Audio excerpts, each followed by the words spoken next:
Hey there, SnapFlash. Gender-based violence in Botswana is spiraling, and now the government and the church are joining forces to fight back.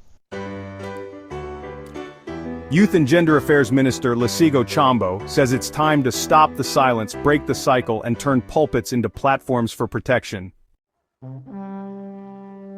Can faith and policy come together to stop the abuse, or is this another sermon with no substance?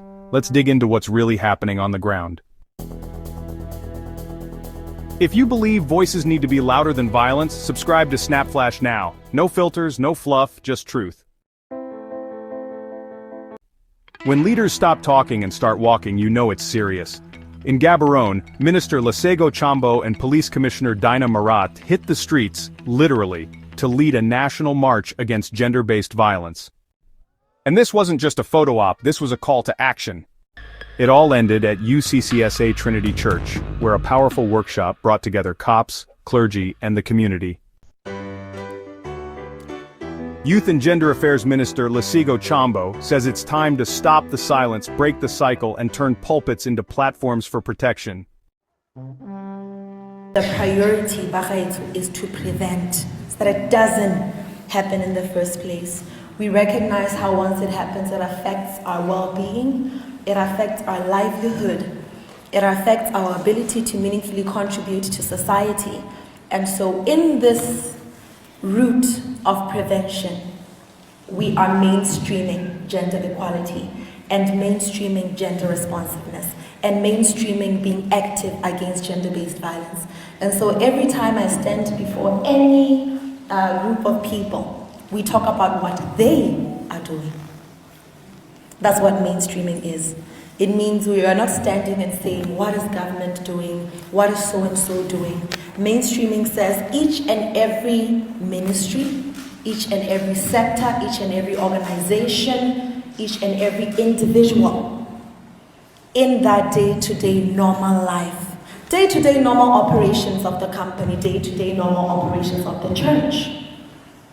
How have you structured yourselves to curb gender-based violence?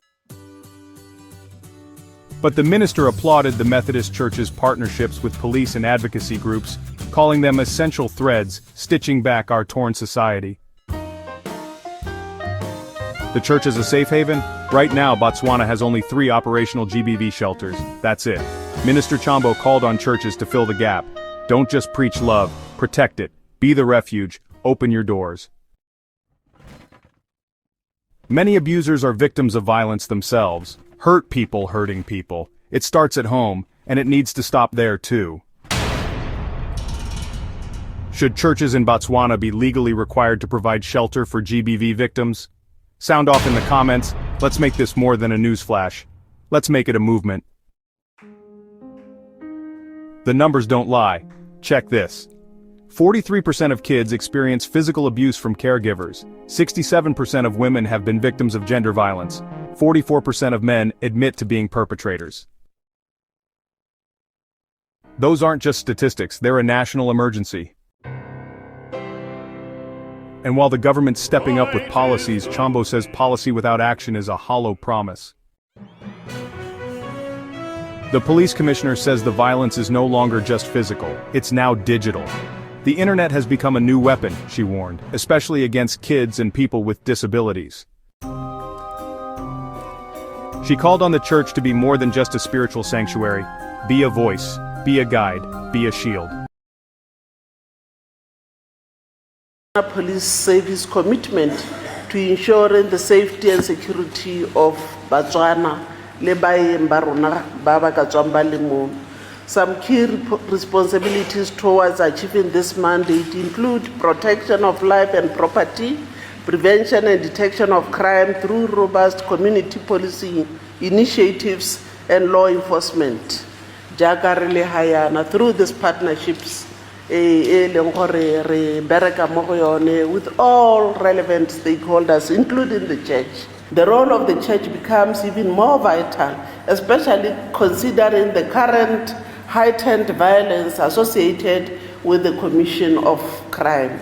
The church is advantaged to advocate for policy change and influence the formulation of applicable legislation, including against the GBV. The church is uniquely positioned not only provide spiritual guidance, but also practical education and advocacy by engaging congregants through sermons, workshops, and outreach programs.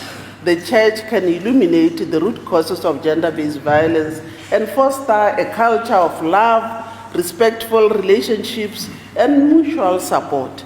Through premarital counseling, marriage enrichment programs, and youth initiatives that promote health communication and conflict resolution, the church can empower both young people and elders to control their emotions and rebuild lives marred by abuse. If you believe churches should be safe spaces, not just sacred ones, like comment and subscribe, because the war on GBV won't be won in silence, it'll be won in solidarity.